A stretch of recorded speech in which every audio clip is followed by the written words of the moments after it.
My guest today is an ex-UFC fighter and ex-Bellator middleweight fighter, Tamdan McCrory. The Barncat is a tactical, smart, intelligent, technical martial artist, and with a fantastic resume, he has now shifted his focus from professional fighting to running his own martial arts gym in Binghamton. I've had many times I've been able to train with Tamdan, and every time I'm training with him or around him or in one of his classes, I feel like I take such a wealth of knowledge away. Tamdan has the technique, the fight intelligence, and all around a great way to convey and express that technique. I swear, every time I'm around this dude, I am learning something really cool in my martial arts. If it's Muay Thai or Jiu-Jitsu, Jiu-Jitsu black belt, Muay Thai coach, Tamdan does it all. And now that he shifted his focus to his school,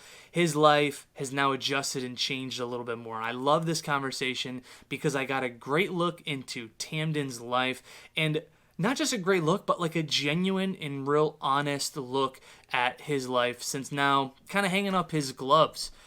So, hope you enjoyed this podcast with my friends, the Barncat, Tamdan McCrory.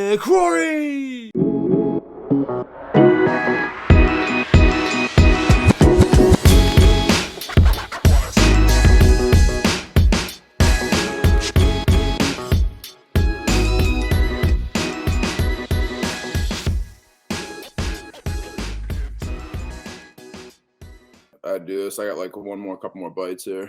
No, go for it. It's all good. This is a very chilled, laid back thing. I've gotten very drunk on the podcast once before. Yo, that's the dope shit, man. I'd be doing that, you know? It's like, yo, you passing beers and blunts around. We have a real podcast. Telling stories about the old days. Dude, everybody tells me I should do a podcast, but like my girlfriend's afraid I'd get canceled. So she's like, "You too crazy. You can't talk on like." And I was like, "I'm doing a podcast tomorrow." She's like, "No, you can't." She's like, "You can't." And I was like, "Yo, like, I'm gonna be on somebody else's podcast." She's like, "Oh, okay." What would your podcast be about? You think? Fucking crazy, you know? What would your podcast be about? Religion and politics, everything everybody don't want to talk about that gets all flustered. I'm trying to come up with like good names for you off the top of my head, and the first one is like the Barncat Minute. Like I feel like the BCM podcast, baby. Nah, dude, it's back when I was living with Eric and before the CNY MMA shit show and all the other things that went inevitably bad that I was saying was gonna go bad, but nobody want to listen to me. He'd be like, dude, he's like, your life is like, you got to write your book and call it worst case scenario, man. Like you always think like the worst case scenario is gonna happen, blah blah blah blah. And I was just like, nah, like in that, you know, obviously like I have anxiety or whatever, let's say, but in that particular like one particular moment I was spot on. Like I knew exactly what was gonna, like I trusted my gut, and then my gut like was right, you know. So I watched it go down, but it was just funny. But he was like, "You should call it worst case scenario because you're always like think the worst case scenario is gonna happen." The I'm worst like, case scenario with Tamdan McCrory. Realistic, bro. I just know like what the fuck's gonna happen. You know, I can be like, "Hey, that guy's a shithead." Oh, well, this is not fucking good. And then you know, lo and behold, here we are. And you know, are you? Do you think you're a pretty good judge of character? No. Yeah. No, it sounds like you are though. Well, I mean, I am, but it takes you a while to figure it out. Well, I mean, so I'm going to caveat that. I do know I'm a good judge of character, but my problem is that I don't trust, like, I don't follow my gut. So, or I've been conditioned to not trust my own instincts, you know, let's say, would probably be a more better what's the word? Better way to answer it. Yeah, that's a better way of saying it, for having a fucked up childhood or whatever. Let's say. So no, I know I get a feeling. You know, Yeah. sometimes I'm wrong. Sometimes over time, like people that I meet, like over time, they'll like grow on me. You know, Yeah. Yeah. but Yeah. most of the time, I knew what was going on the minute it was happening, but I was like, oh well, they're like being nice to me, or Mm, I'm fucking codependent. So I'm gonna let that person come in, and then inevitably, like, then you see like shit progress. right. Um It's almost like you talk yourself out of your gut feeling. yeah, I mean, I've been in a lot of like really um I don't know, like toxic or like narcissistic codependent relationships, I guess, like me Yeah. being the codependent. Guilty me, dude. I for sure. I've been in the same shoes as you before in past relationships. Like not even just like with like like relationships or whatever, like girlfriends, or but just even like friendships or whatever, you realize like it's taken me many years to realize not everybody is nice to you out of the genuineness of their heart. They're a lot most people, are in things for themselves, and to every degree, like everybody's somewhat self-satisfying. Obviously you have to pursue your own wants, but I think that there's a certain people use people to get what they want out of them, and then when they're not getting what they want out of them anymore, there's nothing left, and that's where you Yeah. see like what their true colors are. So you're only as Yeah. valuable as what you can offer to others, or you're put in a position where you're only as valuable as what you offer or bring to that person, or what you can provide to them. And then when you don't do that, they're like no longer there, and it's just like, wow, man, I wish I had just said no earlier, and then I would Yeah. Right. waste fucking 10 years or whatever it might Right. have been. Have you But noticed any like particular red flags that happen with people who have that kind of line of thinking? um I don't know, man, because there's like different. I mean, everybody has an angle. Mhm. So here's what my thing is. And I don't want to toot my own horn. I know I'm gonna sound crazy, but I feel like I'm a pretty like genuine person. Like I try to just shoot it straight. Like I'll, I'm what's the word? Self-degrading, or like whatever. Like I'm pretty honest. Like I don't um I was literally having a conversation with these two new guys that came into my gym last night, and they were like, they're like college kids, and they were just like came in and trained, and they were all right, but at the end of the night, they're like stuck around. I was like cleaning the mats and just started like picking my brain about like fighting, and like, oh, like what did you do? Like what's your experience? Oh, I see like you have like a thing on the wall here. Like did you win that Naga belt? And I was like, bro, like the Naga belt's like not even like the one to write home about. Yeah. Right. Right. But I Yeah. mean, They're coming from an. They anyways, know nothing about the sport at all. no, I mean they knew like enough, but I mean like to them the Naga belt's the big thing, and I'm like, Right. no, it's like it's cool, but like nah, bro. But anyways, and then they're like asking about like UFC and Bellator and shit, and I was just like, so I started like getting on a roll and like talking about it, and I was just like, bro, like I want you to understand, like when you come in here, like I was like, you've been here for like obviously they stayed for 2 classes or whatever, they're hanging out at the end of the night. And I was like, when you walked in here, did I mention anything about, kissing my ass because I'm so great? Like, no. I was like, exactly. I was like, if you ask me, like, I'll talk about it, but like, I'm not here to like boost my ego or whatever, Like, Yeah. I try to treat everybody with respect and whatever. And not everybody's like that. I didn't Yeah. know this. Yeah. Some people will tote that shit around. People just blow smoke, or my problem is the people that like blow smoke, like they did something, and then they act like they're like the king of the world because of the one like little thing that they did. And at the end of the day, maybe it's my toxic shame, but I feel like I accomplished enough. So I'm at a point in life where I've accomplished enough to validate my existence. Like I've validated my right to live on this earth at this point. You know, I've conquered Whoa. that part of the shame, Whoa. but I still don't feel like I still achieved like what I could or enough. You know, this to Yeah. the classic shame word is enough. So I haven't done enough, Right. but I feel like I haven't done enough, but like I've reached a status of like contentment because Where you're happy. I'm in a league where I'm not average and I'm not below average. I'm a little above average. I'm not Mhm. exceptional. I haven't made it to the top, you know, I'm not like world champ or like whatever, but where I'm at in my field, you know, like I did okay. And so I'm okay. I'm not great, but I'm okay. I'll be the one to blow smoke up your ass. I think you are a fantastic fighter. It's amazing to see like how your career has like blossomed over from when you had started. You were fighting for the UFC. Were you like 18 or 19? Well, I was like um yeah, I was like 19 when I first started fighting.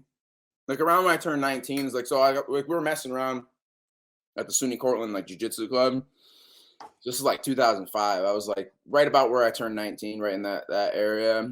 And then the next semester, which was like 2006, spring of 2006, is like when I got involved with Eric and Ryan and Sifu and all them, and started, you know, Eric and Ryan were doing the fighting thing, and I was just like going to the wrestling room and getting beat up and trying to learn how to fight. And then I kept showing up and get my ass beat, you know? So it's funny, like if you just keep showing up and keep working hard, like sometimes you might actually get somewhere, you know? Right. Yeah, right. And it's hard work. What's that old saying? It's like hard work trumps It's, talent when yeah, talent when sound refuses to doesn't work work hard. hard. Yep. Yep. Yeah, same that's such a good way to put it. So you're like you were training. How many fights did you have as amateur before you got signed as pro? Dude, there wasn't even amateur fights back then. You Oh got paid shit, like really? a couple $100 to fight some dude in a bar. Right. Damn. Um, and it was dope though. So it's so crazy how that was compared to now, but it's like I actually kind of look back like those like the golden days. You know, like we had so much fun and it was like it had that real like it was before I had responsibility, you Yeah, know? right. So it was still fun because once you have responsibility, everything sucks. But yeah, so it was just yeah, I mean, we were basically just like go fight in like a hotel somewhere, and like it was out Oh, in a that's just lot of the wild. fights in Massachusetts, stuff like that. Like I didn't even have like it was like my sixth fight before I actually had one under an athletic commission, you know? Whoa, 6 fights Um, before you were even under commission. yeah, because back then it was like unregulated. So they had MMA out in Massachusetts, and those were like unregulated fights because there wasn't an athletic commission overseeing it. But Mm, then when I started making the jump to fighting in New Jersey, obviously New Jersey was like the first actual MMA state. Like they were the first to develop the rules and the unified rules and all that stuff. I think Nick Lembo and all that crew. So you know, fighting down in New Jersey, you had to be a little more like, you know, there was actual like commissions and bullshit. But I mean, so it's just like going into that mentally with the commission, did it change anything versus, like, fighting out of a bar in New York? Like, mentally or physically you had to do? I mean, nah, I mean, just more like blood. Like they had obviously they did like the blood work or whatever, and like there was more. You know, you had to get like your IDs and like it was like a whole like just a lot more formality to it. Whereas when you fought like in Club Lido out in Revere, Club Arena. you just showed up with like a bunch of papers and said, "Hey, I'm ready to fight," and then it's like, "Oh, okay, sweet." And then like someone wouldn't show or whatever, and like, "Oh, that guy needs to fight." Well, I came here to fight, and then it's like, "Oh, I'll give Yeah. you another $100." Okay, sweet. I mean, really what happened was, like, I fought my first fight and, I clobbered this guy, and then I went to go fight another guy, and it was, like, my second fight, and they were like, my opponent was, like, literally at work because, like, we weighed in the day before. It was, like, literally, like, at work the day before the fight or the day after or whatever the fuck it was, and they were like, "Hey, your guy, like, cut his hand at work and he can't fight, so you don't have a fight, but you can fight, like, his coach," you know? And, I was like, "Oh, like, well, I came here to fight," and I was like, "Well, I want more money then." And they're like, "All right, bro, it'd be $500." And I'm like, "All right, $500, fuck yeah, dude." That's Back like in the day. nothing, man. That is so Yeah, but back in crazy. the day when you're a college kid and you're just like, Yeah. Half a so G, baby. yeah, dude. So I got 500. Anyways, I fought this guy, and I knew like he was a striker, so really I just had to get it to the ground. And back then there was a lot more people that were more one dimensional, and Yeah. so it was. But yeah, I won, and then That's crazy. that was where it really started, where they were like, "Oh, okay, maybe this guy isn't some chode," like, because obviously I wasn't the most polished fighter, but I had a lot of grit, and I was tough, and I just I kept going. So I won that one, and that was kind of where like the ball started going, where it was like, okay, like maybe I can make something happen. And then a year later, I was fighting in the UFC. What a wild projection, huh? Like like fighting 1 year and then the next year fighting like top tier. Like that was when was that when you signed for the UFC? 2006? 2007. So like 2007. it was like May of actually it came up in like my what was Memories? it? Memories, like, oh, I just like I made like a Facebook post back before Facebook even had like photos and shit on it. Yeah. Yeah. Um, Wow. it used to be what is a status update was like Tamdan McCrory is, and then you wrote whatever you were feeling. It was like Right. I was like, I just wrote my status was fighting Pete Spratt at Ultimate Fight Night 10 or whatever it was, and Damn. that was What actually was that like 15 when years ago now, bro. yeah, 15 years, 15 years, bro. bro. Like that's 15 fucking wild. years, bro. When you got that phone call from the UFC, what were your first thoughts? How did you feel after getting the call to fight for a show I would imagine by now you would watched and fell in love with? Yeah, I mean,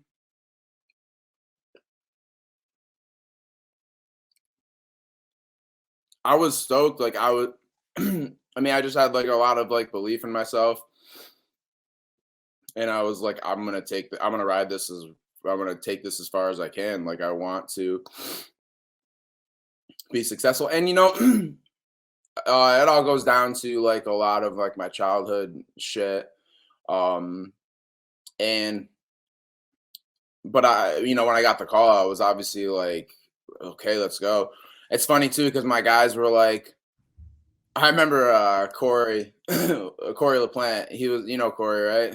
Yeah, yeah. Yeah, yeah. Fucking dude is crazy, but he's a good dude. He's like, he's like, bro, what are you gonna do? You're gonna have to vacate your belt. Like, how are you gonna like? Because I was like the NABC like champ or whatever. And he's like, dude, like, you're gonna have to like give up your belt or something about like the belt. Because I was like, I had a title fight coming up, but then that got scrapped obviously because UFC called, and they were like. It was funny too because the fucking guys I was fighting for like a smaller promotion, um, and when the UFC called and like Ryan, who was managing me at the time, called him back, said, "Yeah, I got UFC." He's like, "Well, we'll match their money if if that would You keep say. them." And then you're like, "Fuck you, bro! I should have been making that money the whole time," Yeah, right? yeah. Like Oh, now you wanna match it. I was only getting like I don't know, like 3,500 a fight or something like that, and like the Wow. UFC was like 8-8, and they're like, "Oh, well, we'll pay you 8-8." Oh, Yeah. what? You'll How give me messed up like is four that? times the money or whatever. It was just crazy. But anyways, so I got I got the call and Cory was like, "Bro, what about the belt?" And I was like, "Bro, there's only one belt left to chase, man. That's it." And he was just like, "Bro." Yeah. And I was like, "Dude, that's the mindset, you know? You gotta get to the top." That's wild. Were you nervous at all for fighting for the UFC, going from like a smaller stage to a bigger, more televised thing? Nope. Or does that shit just not affect you? Fighting was so much easier when I had nothing to lose. Oh. When you have something to lose, that's where the anxiety uh comes in. Well, what do That's you have to lose now? I mean, right now I don't have anything to lose. So it's so like this is where a lot of so I've gone through an entire like a crazy I don't know crazy. I've gone through a growth process. Let's say, Yeah. um, and I can realize like how some things thought patterns ingrained in me from like I said like a crazy childhood and my other sports and like toxic coaching I guess you could say because Yeah, that's another thing that affects you for sure. would be I have a more healthy perspective but obviously there's a lot of like ego in martial arts and like obviously myself included I'm not like immune to that thought but I would say I keep mine kind of like in check like I know I'm pretty I mean like any given day I could take somebody but like I'm not sitting here trying to like um fight everybody every day what I'm saying you gotta Yeah, pick yeah, and yeah. choose battles or whatnot but I just feel like when I was younger I was 19, 20. Nobody expected anything of me. So there was only up. You could only go up because Yeah. like, and I came from, I don't know. I was kind of lackluster, I guess you could say, in my other like sporting things. People always think like I was a great wrestler. I wasn't a great wrestler. I was a hardworking wrestler. And by the time I was a senior, I was like okay, but like I never like made it out of the section. I never did anything significant. Like um, I only won a single tournament like my entire career. You know, Right. but what was I saying? I wasn't that Just good of an athlete, so I mean, to me, like I'm already a piece of shit. So like, fuck it, I can only be not a piece of shit. Because if I lose, they already think I'm a piece of shit anyways. Fuck it, I might as well just. I'm either gonna prove them right. I'm gonna prove them right, or I'm gonna prove them right one way or the other. I right, either validate my existence, or I'm a piece of shit, one or the right, other. So if I'm already a piece of shit, I can only validate. I can only get good. I can only go up. Once right. you get like kind of like to me it was like once you get something because like I guess you could say I never grew up with any I never had anything or whatever and now like once you get it now you can't let go of it and then it's the grit the death grip you try to keep on what you have and like your Yeah, fear of losing that makes you fuck it up you know yeah, kind of like relationships or other things what I'm saying like if you try to hang on to like or hanging on to bad relationships. Oh, if I double down on this, maybe it'll work out. Nah, it never does. Like, like you gotta let things go. You gotta be like, you gotta flow, bro. flow, bro. Do you think you had mentioned when you had gotten into the UFC, there wasn't so much pressure, right? Like the bar wasn't set so high.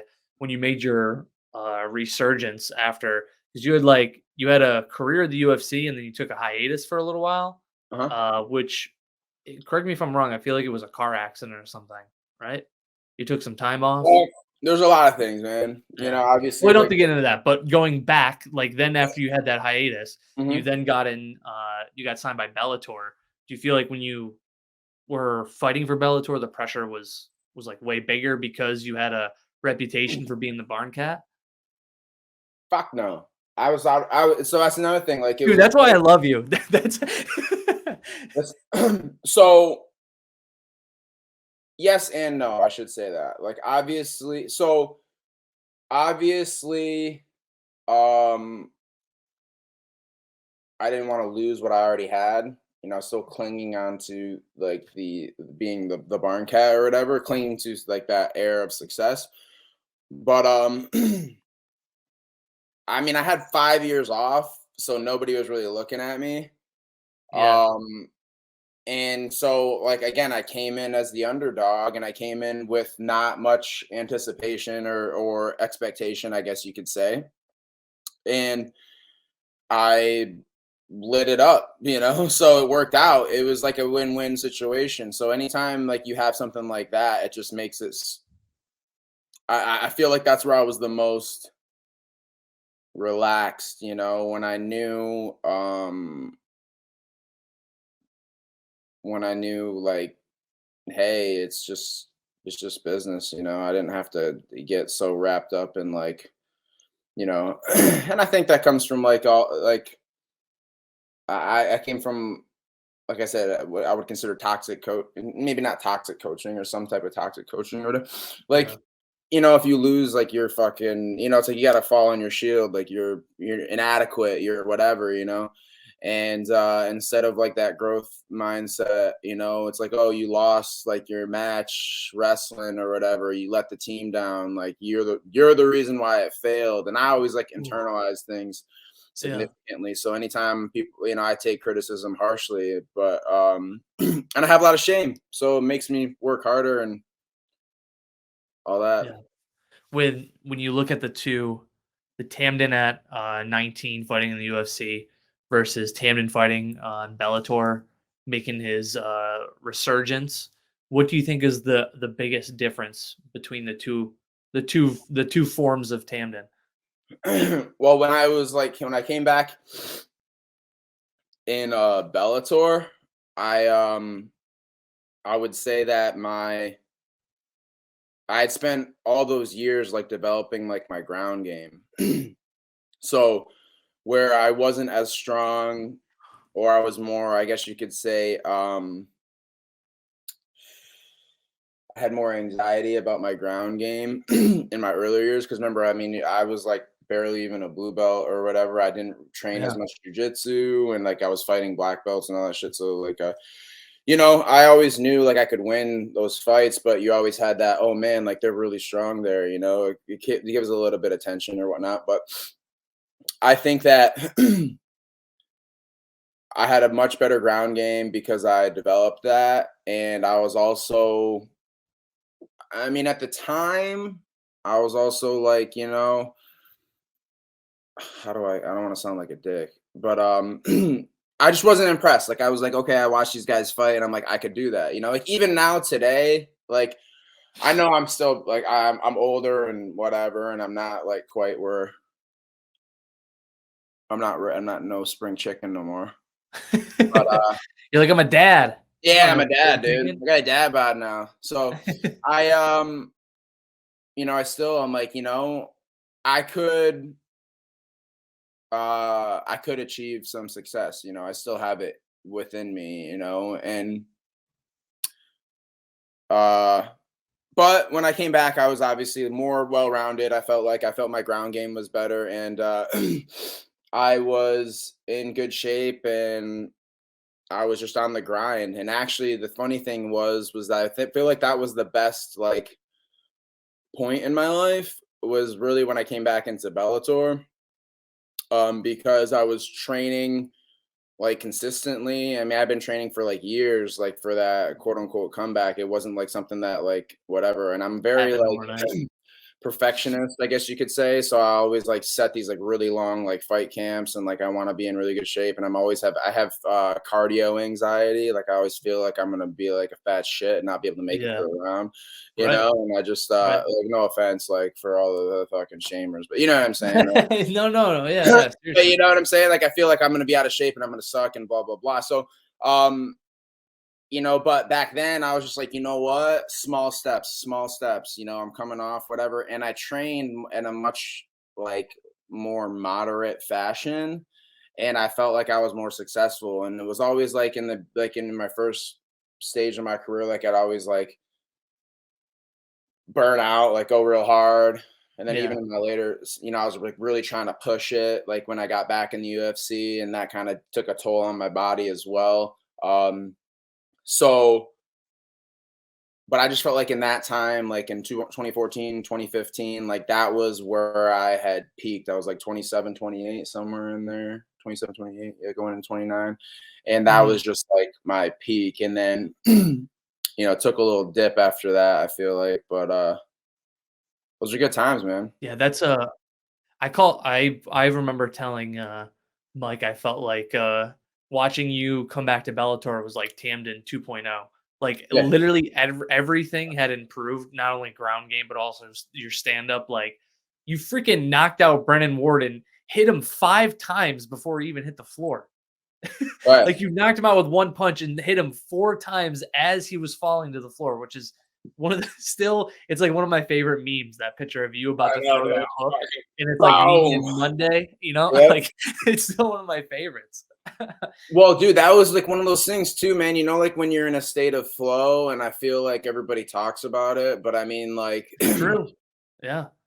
I mean, I was fucking invincible. Both that fight and like the Butcher fight after the 2 fights in Bellator. Like, I don't know what it was, but I was so like spot on, dude. Like, and I don't know how many fighters have watching the show, but I'm assuming that everybody that's like fought that's had like a good like classic like highlight or like a good fight like that can tell you like it was like everything was in slow motion, like you could see it Interesting. coming, like you just knew it, like your body moved in a way that you didn't have to think about, it just was there, just connected, blah blah blah. And like I have a very like visual, like photographic, like memory. Like I can still see it in my head, like fucking clocking this dude's head on the way. You know what I'm saying? But like, Yeah.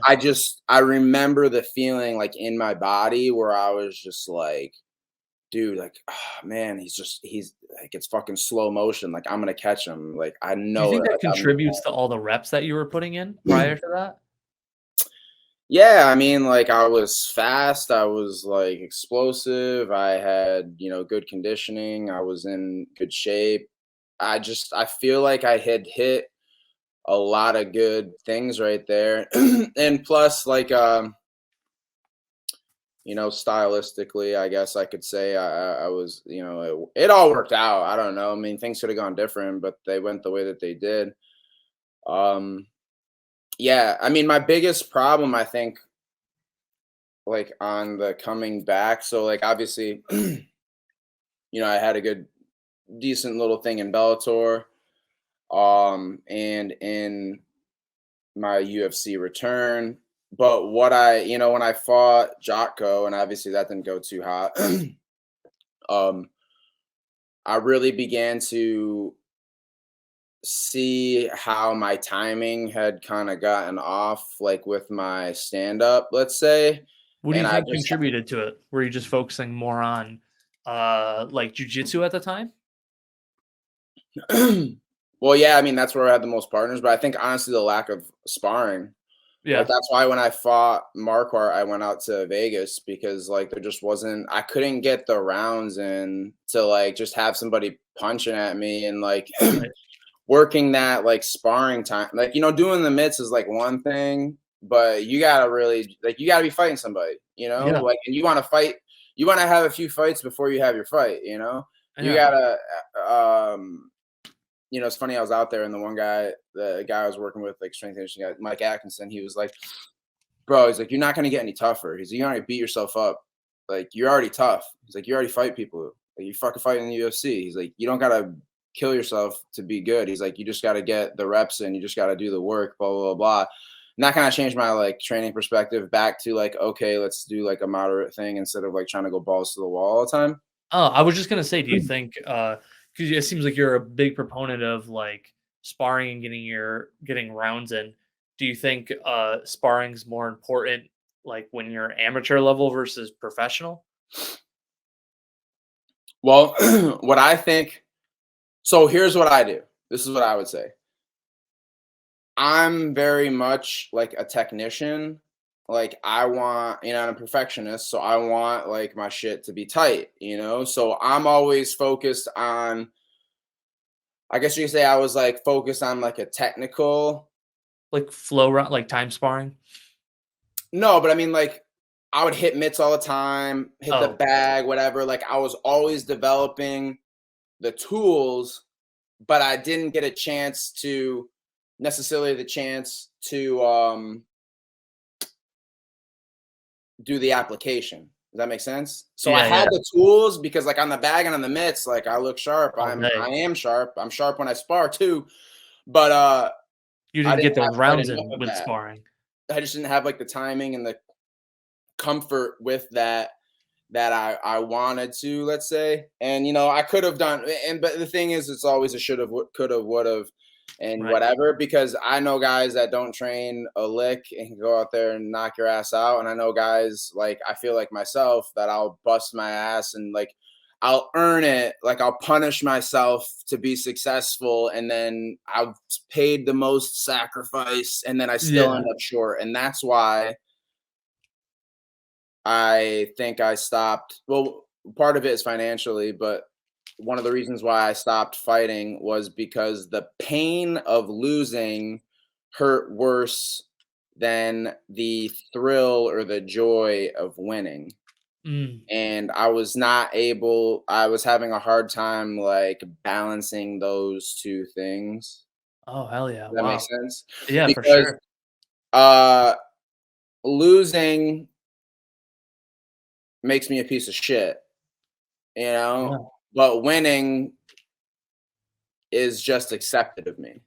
And that's where I'm telling you that's where the mental aspect of my career like changed because Uh-huh. when I was no longer, just some fucking piece of shit, then I had like a reputation to uphold and then I had to be successful. There was more, otherwise it's like winning the lottery and then losing it all. I mean, I've already won the lottery in life compared to where I came from. I am a lottery winner. I should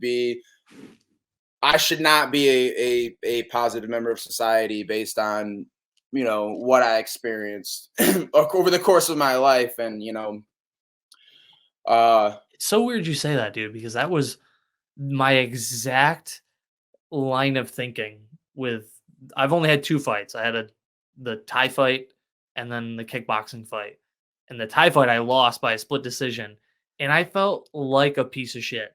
Like you're right. saying, like what you're saying, it reminds me like I felt so terrible as if like and I know that's not the case. Like I didn't let my family down. I didn't let my friends down. I didn't let my team down that I lost, but fuck, it felt like I did, Hmm. you know? I remember being like getting done with that fight, finding out that I lost split decision, being so fucking mad at myself, like being in the shower, like hating myself on the wall and being like, God, I'm so embarrassed.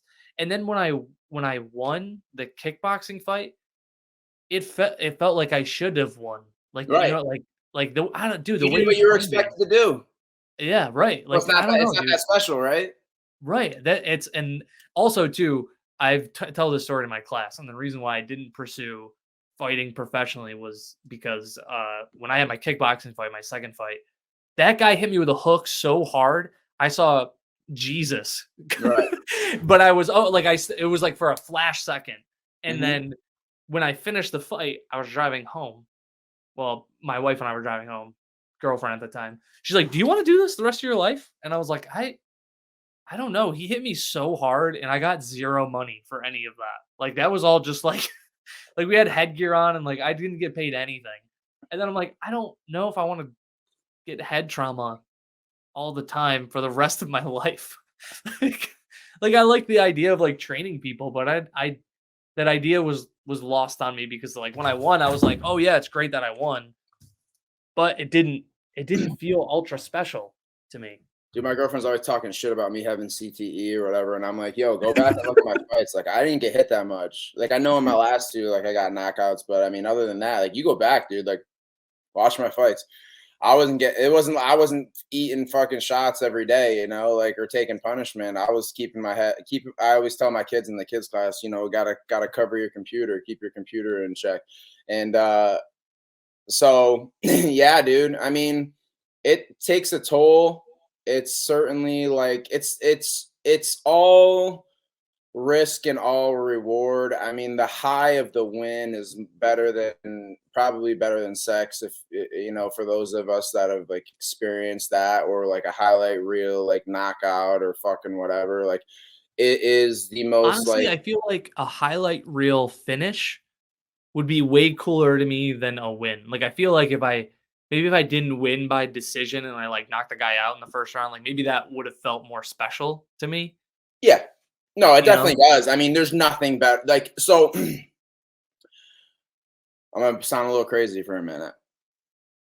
I'm logical. I'm a very logical. judgment free zone, Tamden. I know you're not crazy. Everybody fucking judges me anyways. It's all right. It's good. So my thing is, from a logical, so I always, you always hear Sifu talk about like your reptilian brain, right? Like your Mhm. reptilian brain.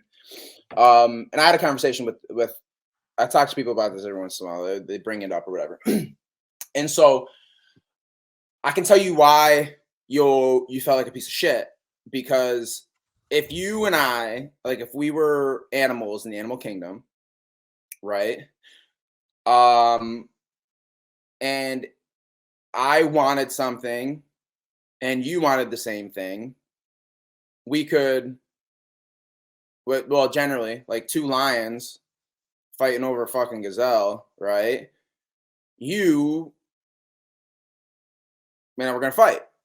And if we fight and I win, That I can't provide. you're not eating or you ain't getting pussy, one or the other. You know what I'm saying? Or both. Or both. That's right. That is right. Okay. So what, as if you believe in evolution and all that shit, there's basically four things that you need to do, right? You need to breathe, you need to drink water, you need to eat, and the last thing that you need to do is fuck and Oh, propagate. I'm so glad you said that because that's where I was thinking. Yeah. I mean, that's it. If Yeah, you that's it. if you whittle if you bring like what like they talk about the Maslow's hierarchy of needs or whatever, okay? Let's break it down to like actual just life survival, just anything, any life that exists. There are four things that you need to do. You need to breathe, you need to drink, you need to eat, and you need to procreate. That's it. That's the only thing that you need to do on this earth, is to continue living until you can't do those things anymore. Right? So fighting, we could be fighting for water, we could be fighting for whatever, and shit, you're fighting for air when you're doing jujitsu, right? Right.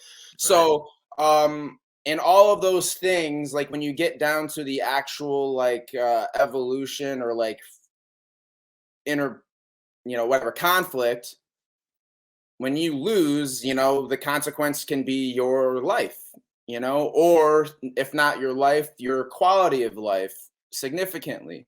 So that's why losing in anything is painful, because in your reptilian brain, you probably, and if they say is true, your memories are your memories, like you have deep rooted, like generational um memories that are transferred through your DNA to you. So every time someone took an L in your bloodline, like you have that like In memory in your your cells, let's say, yeah. right?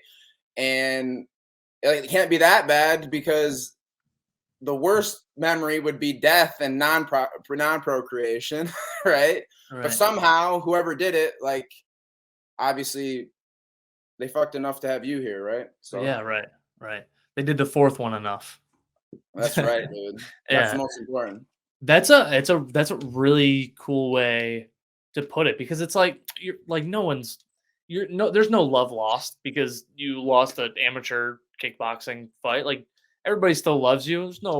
There's no change in opinions, you know what I mean? But Right. when you walk out of there, you feel like there is a change of it. Like everyone's gonna hate you for it. Yeah. And even though that's not the case at all. Well, you got to remember, love, the notion of love is like a new brain emotion chemical thing that you have now.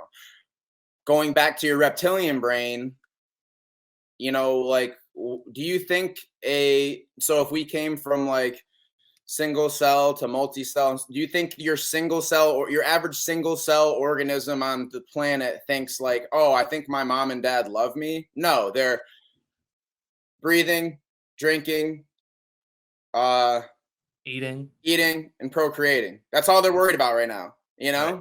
until they get the next level of consciousness, to where they can think about, oh, well, delayed gratification and love and emotion and blah blah blah.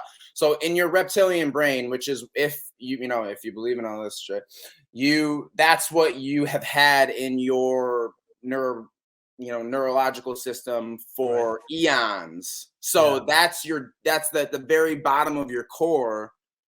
That's where you're at. So that's why it hurts so much, like Yeah. love, and the anticipation of whatever of love is like a fleeting thing anyways, or like I don't know how to explain it, but it's a newly formed like thought in your head or emotion in your head, the notion of love, but the pain of loss and providing those four things like is so ingrained in you, and that's why I feel like it's so painful, and that's why the juice isn't always worth the squeeze, because the pain of losing hurts more than the pleasure of winning. Yeah. Did did you find MMA was like like fighting was very like emotionally and spiritually, I guess, fulfilling? Or was it just something fun that you were good at? um well,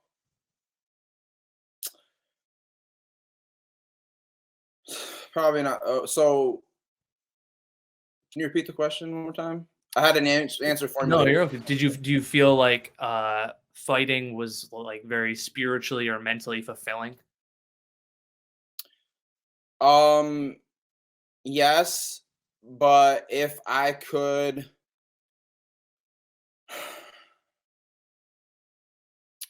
so it's fun, like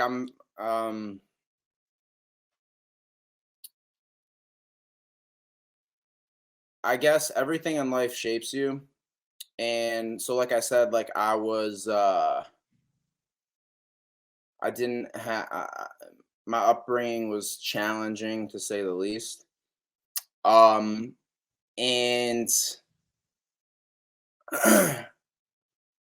being honest, um basically my whole like life, I guess you could say, is trying to, like I said, explain, validate my existence.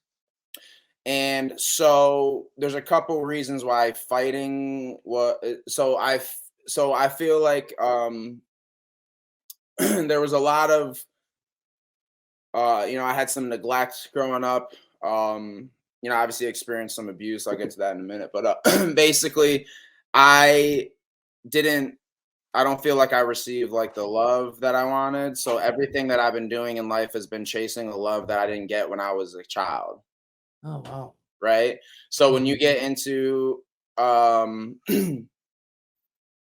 I mean, like I've known this for years, but I've also like been in, I fucking got a shrink or whatever. But I'm pretty what is it? They call me emotionally intelligent, you know? Oh, right. So the actual so I know why I am the way I am.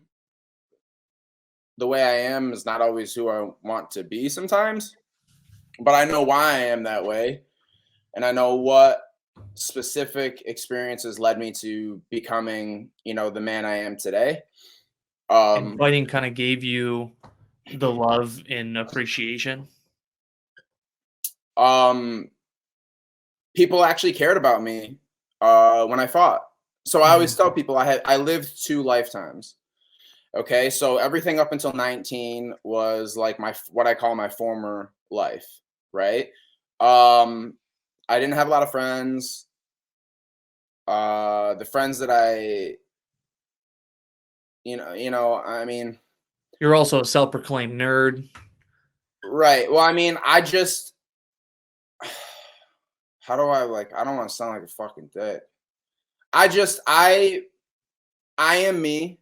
I'm unique, right? I have a weird name. They used to call me fucking Tampon growing up. That's Oh, probably another reason I want to fight motherfuckers all the time, Anyways, um, I I don't know, man. So like I told you, I have a very good memory, but there's certain parts of my really early childhood that I don't remember.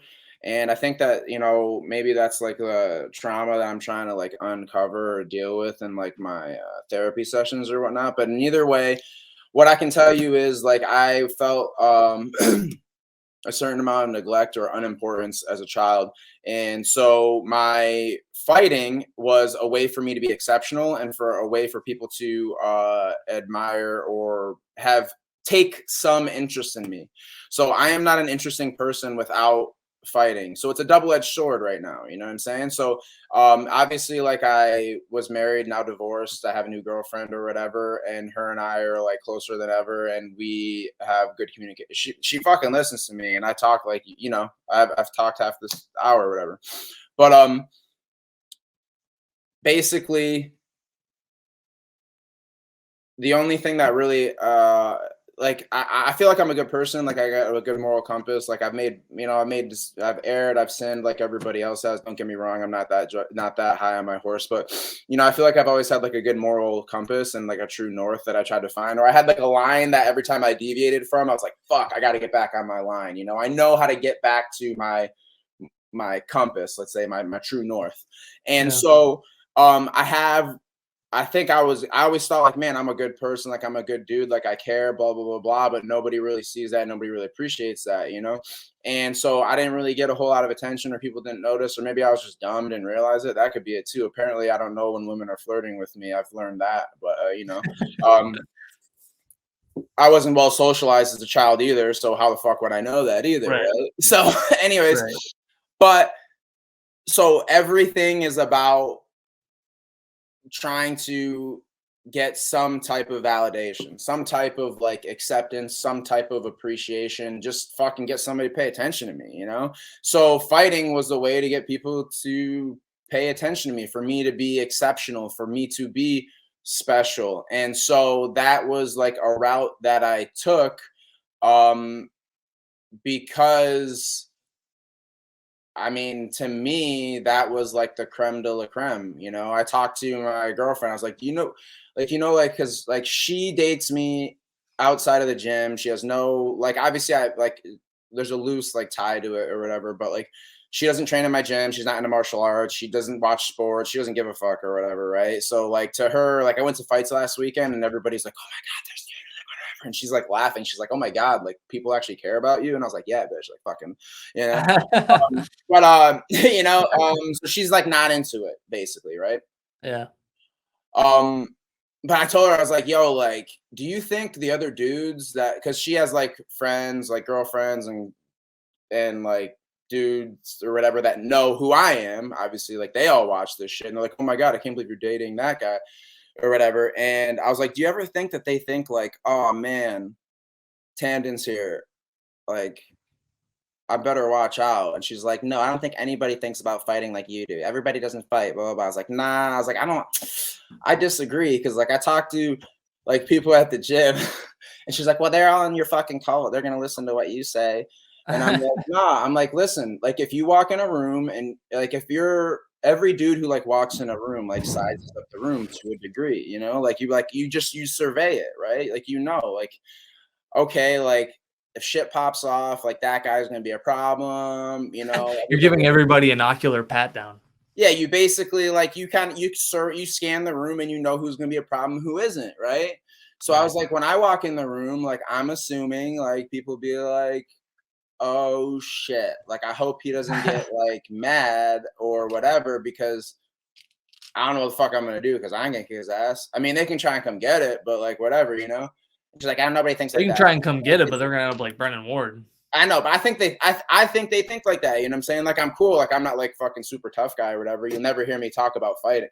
You'll never hear me talk about fighting unless you bring it up. You know, like, I'm not gonna be like, oh, whatever. You know. But I use this podcast because I asked you about it. Yeah, I know. I didn't say let me come in here and talk about it. You asked me, so just remember that. But anyways, so, what was I gonna say? Sizing people up. Yeah, so you just size people. Anyway, so there's just like an innate, like, again, the reptilian brain. So my reptilian brain, you know, everybody there kind of sizing each other up, and it's like, you girls do it all the time. She's like, she acts like they don't. Like, you do. Like,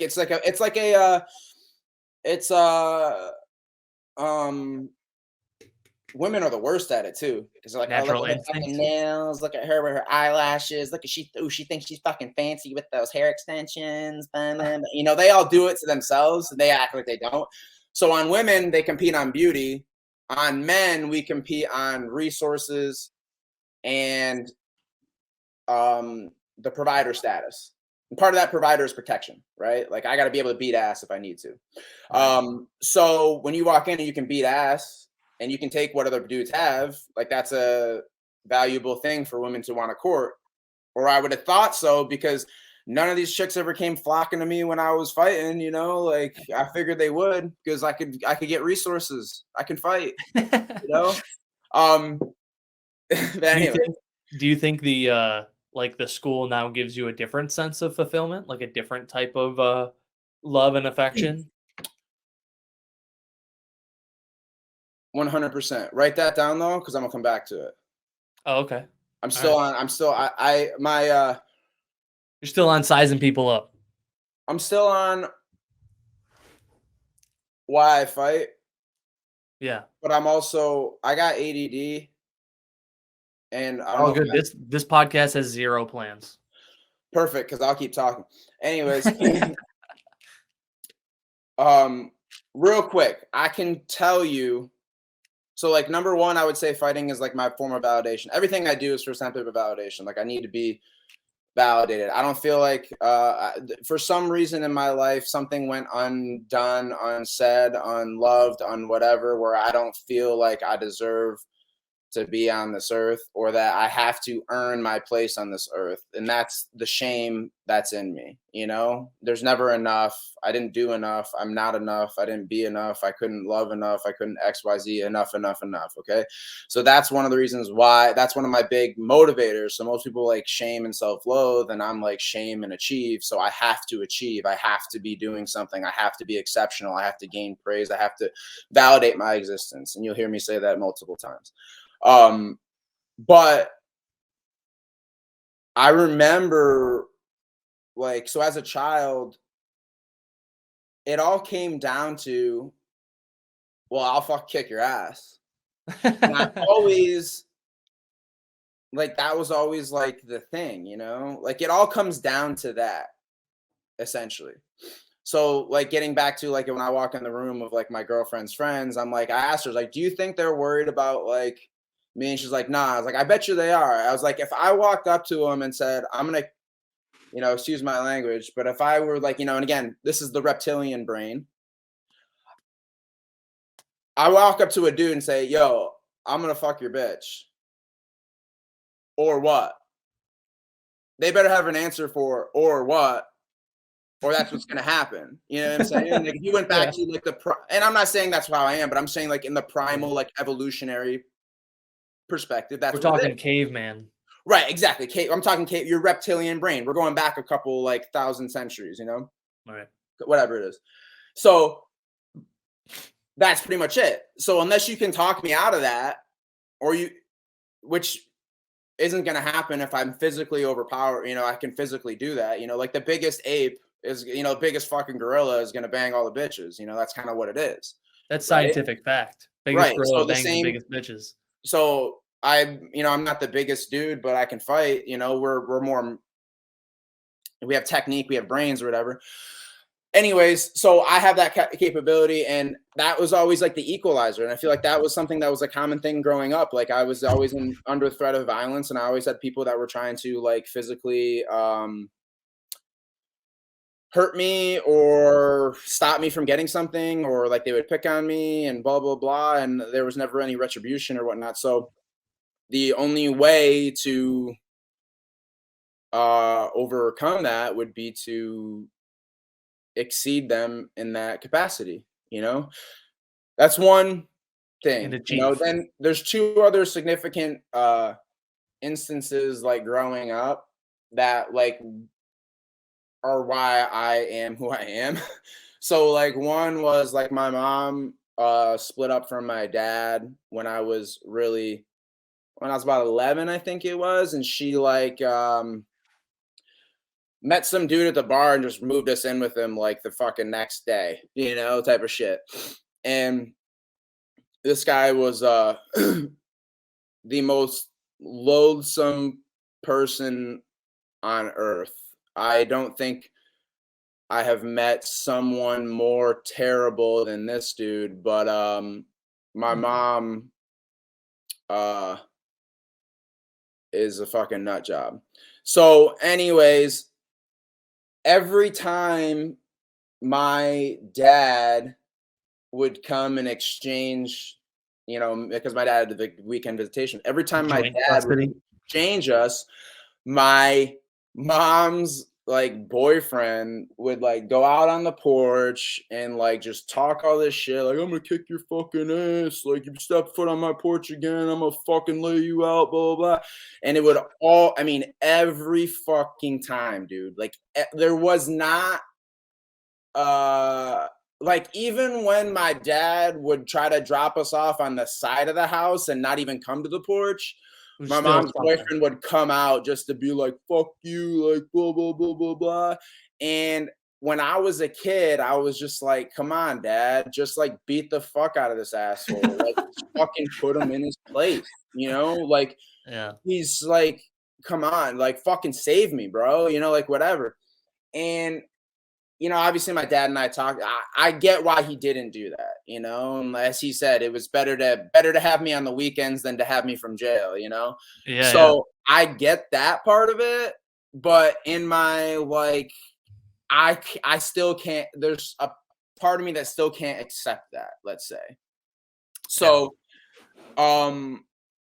that right there kind of shaped me into like doing the wrestling thing and lifting and being stronger and like being able to fucking fight, you know? Right, And because you saw those kind of instances and you're like, I'm not gonna somebody says that to me, I'm gonna whoop their ass.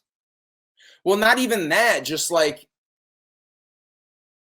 Like how to defend yourself, right? In I case of like, don't ever want someone to make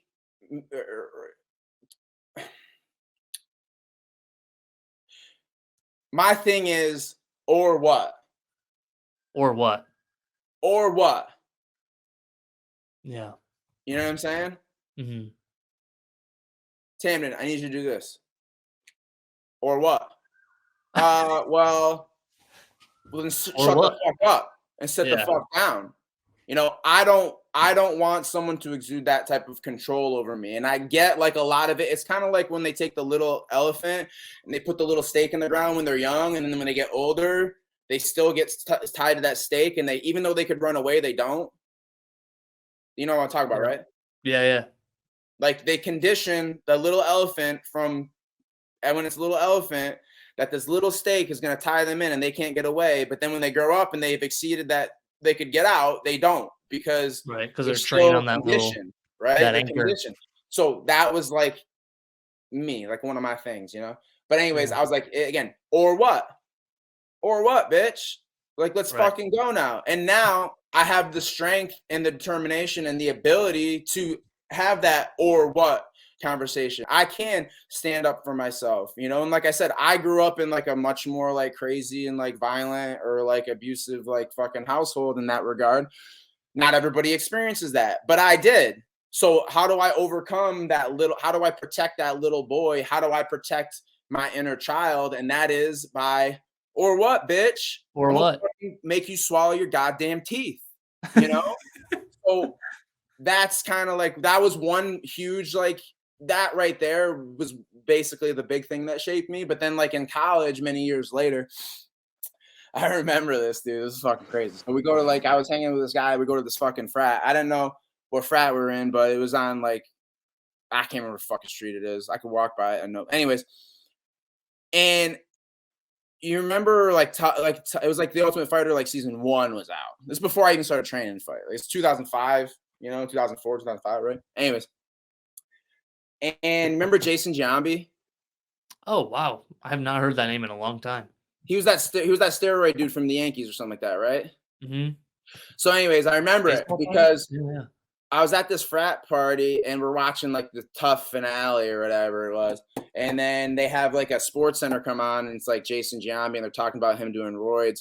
And, I'm fucking 18, 19. I'm drinking, talking shit. I'm like, oh man, who'd take steroids? A bunch of fucking pussies, blah, blah, blah. Like, just be a man, like fucking work hard, whatever.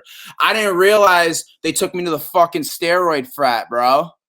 So I'm sitting here talking shit about people that take fucking steroids and being pussies and shit. So this one dude, I'll never forget him. Fucking name was Colby. He's like, oh, dude, like those are some sweet shoes. And they were, dude. They were like some fucking like Vans. Like I had them and I was like, oh, dude. He's like, yo, let me see your shoes. Like, oh, bro. Like, I was like, yeah, dude. Like I fuck see those laces, right? I remember this so well.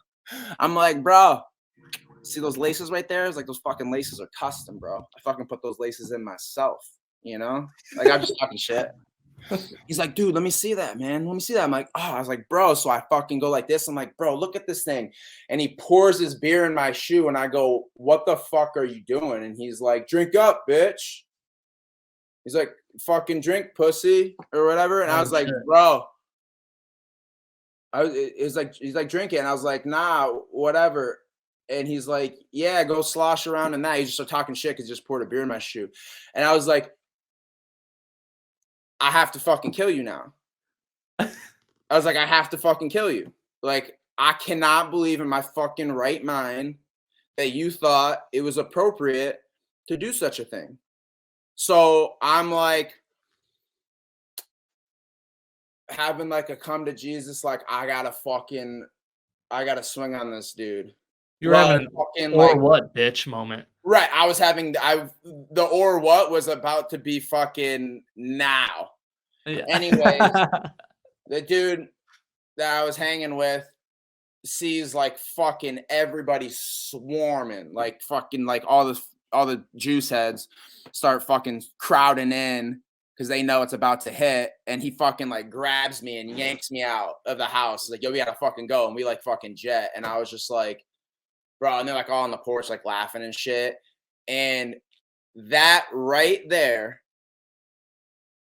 was like the fucking fork in the road where I was like, I am never going to let a grown man speak to me or do something to that to me in that regard without the fear of his fucking life from now until the day that I die. So that's how I started training. I will never pour beer into your shoes. I'm gonna put a note down right now. I mean, that's just the honest truth, dude. Like that was it. No, like, that's cool. I know like maybe I have some inflated sense of self, but I'm like, I'm not like an asshole. Like I'm a pretty cool dude. I treat people, you know what I'm saying? I mean, you and I are friendly.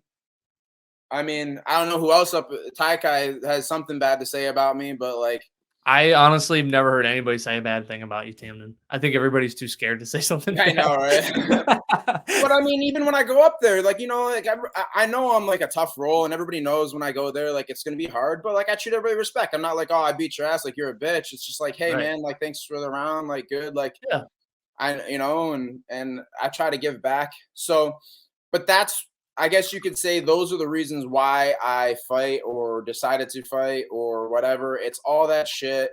And it comes down to you know, part of it is like the shame game, and then the other part of it is just like the product of my environment, being in like a hyper masculine and like very like fucking verbally, emotionally abusive setting. That was just like, I don't want someone to command that type of power over me. So I decided that I was going to fight, train, do whatever I had to do to make sure that when one of those opportunities came again, there wasn't like, I wasn't worried about my safety. I'm worried about whether they're going to be dead when I'm done with them. You know what I'm saying? Right. That's more the fear than anything. Right. Well, then we'll say the last question, we put it on the shelf. But do you think running now, after having such a fantastic career at fighting in the ring, do you think that running your own school now is just as fulfilling? Bro. Even So more fulfilling? I'm going to give you it's more so. So basically I'm summing this up in a couple different ways. So as an athlete, you can reach, like, as the Barncat or whatever. They call me Coach Cat these days, you know. You're But always gonna be the barn catch. it's funny, dude, because fucking like this one guy, like there was these like, you know, like people on like the BJJ groups, and like these guys are like, oh, if you call yourself a coach, like you're fucking whatever. It's either professor or instructor or whatever. Like, you know, fucking coaches in jiu-jitsu. And these guys are all like getting on their fucking high horse. And I have my Isn't it black weird what belt. people care about? Like, you're like, what? Why does that matter to you? People are fucking stupid. Yeah, it's Anyway, like, the funny thing, these guys talking all this shit about whether, like, if they call you a coach, it's not like a real jujitsu, or however they were like just degrading the thought of calling somebody a coach. And I'm like, I remember like I was scrolling through my phone, and then like I sent a picture in like the comments and was just like, yo, what do you got to say about like, shut the fuck up, because my black belt says Coach Cat on it, yeah, like that's what it says. yeah. And they're like, and I remember like the dude who was talking shit was like, oh man, like my bad, dude, like whatever. And I It's was like, so yeah, weird. I didn't say anything. I just left the picture and let it be. But it was just funny, like how he was talking Yeah, all this shit. And then I like, when I put a picture of me saying Coach Cat, he like was like, oh, whoops, right. But anyways, so to me, honestly, like there's a difference between happiness and meaning, right? So here's something to chew on. Couples that do not have kids rate higher in the happiness scale, right? Than couples that have children. But couples that have children score higher in their sense of meaning than couples without kids that are happy. So Oh, happiness and meaning are two different things, right? So fighting, like the high of fighting and winning or whatever, is you obviously were like happy. the drug, the quote unquote happy, the fucking dopamine, whatever hit, whatever it could be. But there's not a whole lot of like meaning to that, other than Yeah. the immediate. So from a non-reptilian sense, the meaning comes from the coaching more so than it does from the fighting.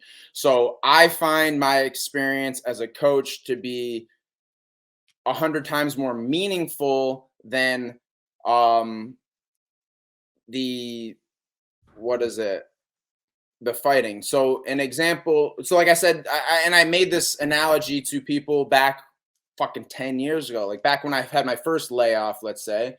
And I Mhm. had students that would ask me like, yo, like, what do you think about blah, blah, blah? And I was like, listen, even before I made a comeback, I was like, as a fighter or an athlete, like a Conor McGregor or whoever, like famous athlete or whatever, you touch or inspire a lot of people in a very minuscule way, right? So you cast a wide net, but there's not a whole lot of substance to it.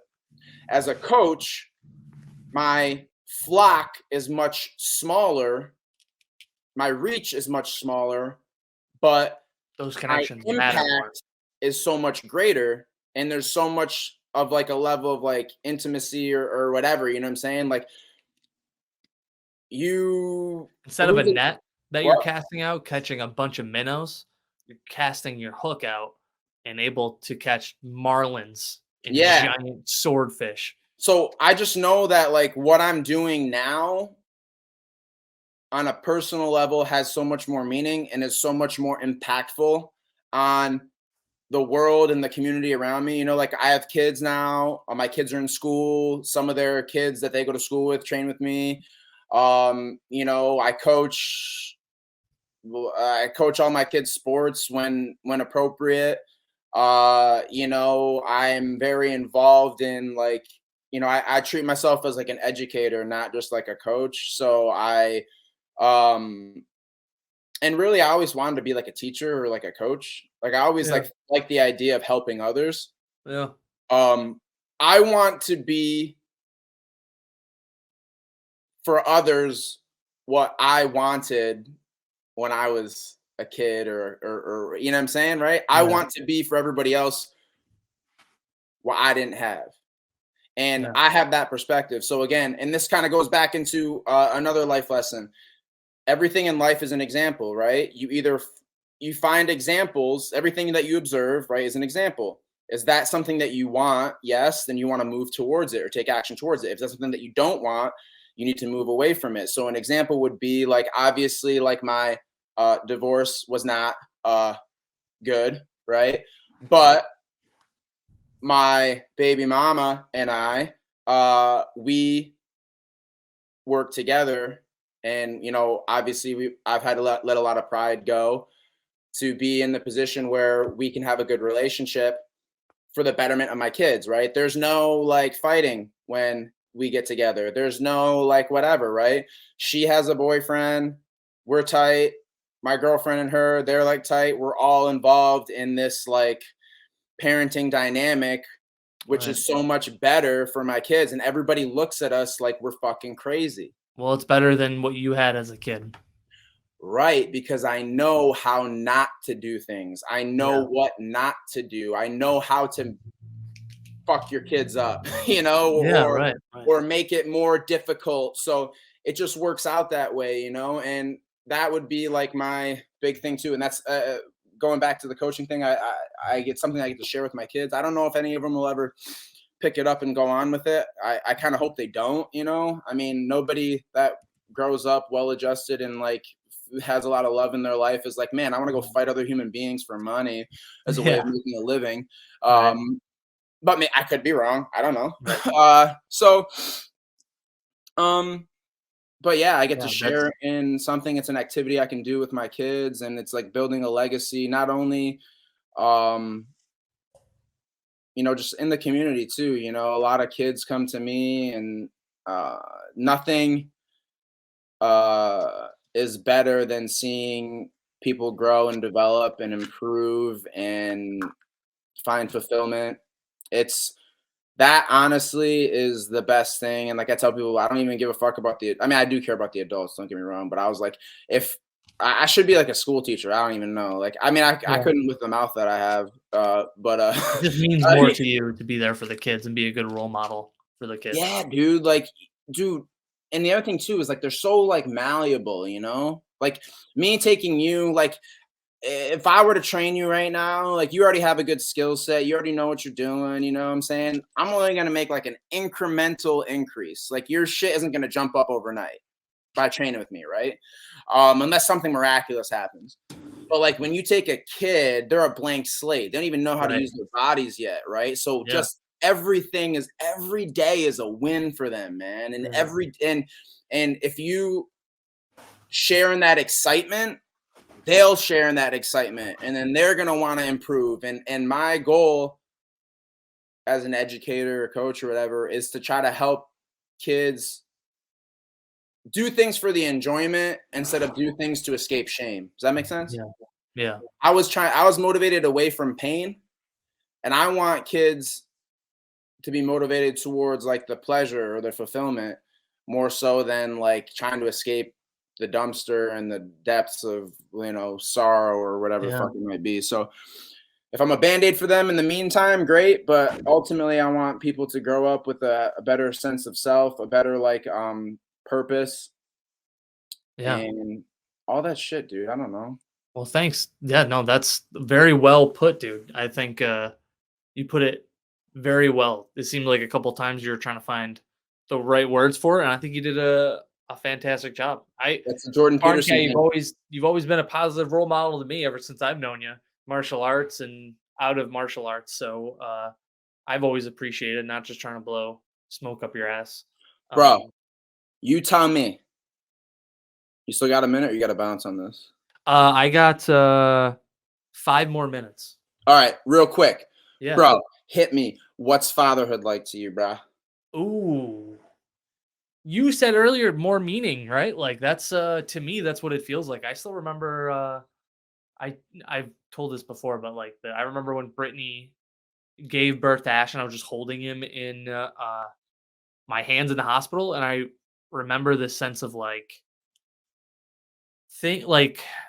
it's no longer just about me. Like I have something bigger to take care of, something like bigger that I don't want to fuck up, you know?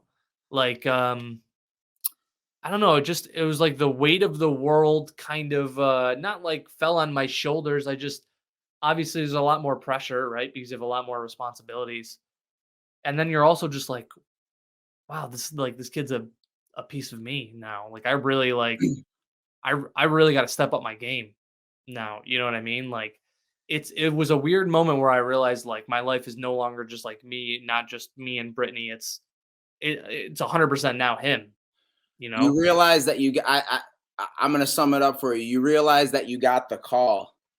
It wasn't like the weight Yeah. of the world. It wasn't like the weight of the world hit you. It was that you got the call, bro. It's like you got called up.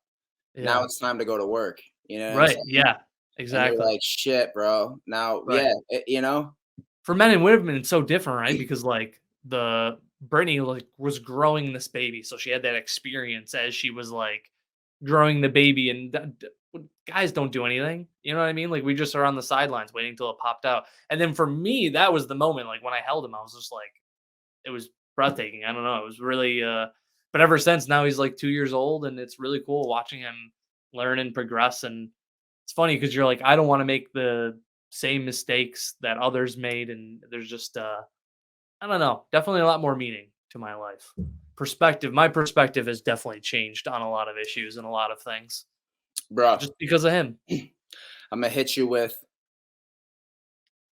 Remember, your kids aren't gonna always remember what you say or do, but they are gonna remember your example, right? How Yep. you lived, what you did, all that shit. They're not necessarily listening, but they're always observing, Yep. right? That's one thing. And I put it to people like this because generational trauma and bullshit makes you learn. You want to be the person. So this is why I say to men, you want to be the man that you want your daughter to marry. And if you're a mother, you want to be the woman that you want your son to marry. And if you're not those things, you need to take a look in the fucking mirror, right? Obviously, like Right. personality types of people, like remember, they look to you, like you are the example. So the way that you guys function in a relationship, that's how they're gonna look at their relationships when they grow up. Even if it's like now and it's short term or whatever, you think it doesn't make sense, but like in the long term, like they're gonna remember that, right? Like I remember how my parents were, and I'm not that way, right? Right. And how like a boyfriend was not that way or whatever. Um, but that's the best way I can explain like character to people, like as a parent, is be the person that you want your prospective child to marry, and or person exude that those qualities that you would want them to find, Right. and they'll more than likely find that, because that's what they say: you marry your mother, or you marry your father.